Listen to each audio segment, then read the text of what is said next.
IMO, this is an RI. They will reinstate that rate. I thought they would reach it at a cap, but now they're talking about coming out right away with a fixed rate, and that fixed rate might be $3.22 and then the float. That float should be very, very small, very quick, because IMO, it's going to reach the cap, boom. Very quickly. July 18th is the next meeting, between WTO and Iraq. They need to RV before then. No, they don't have to RV. People keep associating the RV with the accession into the World Trade Organization. The World Trade Organization doesn't deal with the exchange rate. They deal with the regulation and transparency of trade between countries. That's it. Iraq has a project to delete the zeros. The delete the zeros hasn't happened yet. Iraq doesn't have an international acceptable tradable currency just yet. Who is the new Iranian president? Masoud Pezeshkian. Article. Pezeshkian as Iran's president. If they float the dinar, it will be in a very tight band. If it's a low rate, if it's $1, then they'll float and it'll drive the rate up. But if they come out at an RI, reinstatement of $3.22 and then the float, then they're going to have some serious very tight banks on the float. It will be monitored very closely. It will only allow it to be a plus or minus of 5%. It cannot go any further than that in the float. For example, don't let it get past maybe $3.50. They will cap it quickly. They're back on TV and they're talking about the deletion of the 3 zeros. It was a segment of old newscast. The lifting of the 3 zeros was supposed to be done in 2011, and then it was supposed to be done in 2013, then 2016. Then they said it was also scheduled in 2017, and they talked about the lower notes and why they're going to be giving us these lower notes. It was a rebroadcast of old news story. Frank. All of this is being explained to you right now because you are so close to receiving this blessing that Sadani promised. The two exchange rates, official rate and market rate, must come into alignment before there can be an increase in the currency value.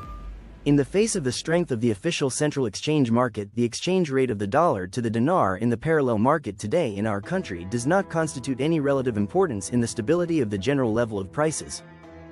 Due to the impact of the current dominant official exchange rate factor on the financing of foreign trade imports of $1,300 per dollar. You guys aren't going to like this, but what this guy is saying is they're very comfortable with the current exchange rate because it's very strong. It doesn't sound too much like they want to change it anytime soon.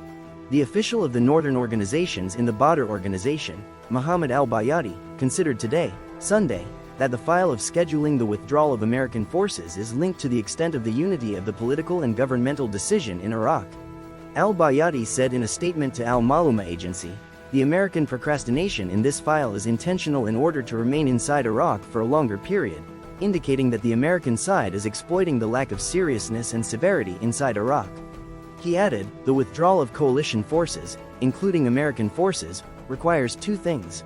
The first is activating the House of Representatives' decision and forcing the government to implement it, and the second is the availability of the full national will to withdraw these forces. It is noteworthy that the Iraqi side and the international coalition forces led by the United States of America postponed the military meeting scheduled to be held on July 16 in the capital Baghdad until mid-August, at the request of the United States.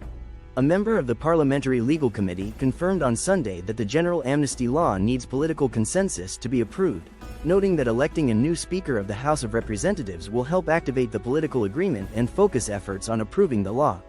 MP Adnan al-Juhayshi told Shafaq news agency, political differences have suspended many laws in the House of Representatives, most notably the General Amnesty, oil and gas laws, and others. He added, the General Amnesty Law is one of the important laws in the House of Representatives, and it needs political consensus to be approved in the next stage, explaining that the draft law was sent by the government to Parliament and is currently with the Parliamentary Legal Committee. Al-Juhayshi stressed that, after electing a new Speaker of the House of Representatives, we will work to activate the political agreement paper, on the basis of which the current government was formed, and we will focus on passing the General Amnesty Law in the House. Prime Minister's advisor. Iraq in the process of paying off long-term development loans to the World Bank. It looks like Iraq's financial situation is solid as they get effectively. She has so many revenue streams coming on board now, it will only get better, and the World Bank, the IMF, the UST, etc. all know it. Hence, the view of Iraq will bring confidence to the largest banks and financial entities in the world. That was broadcasted globally too.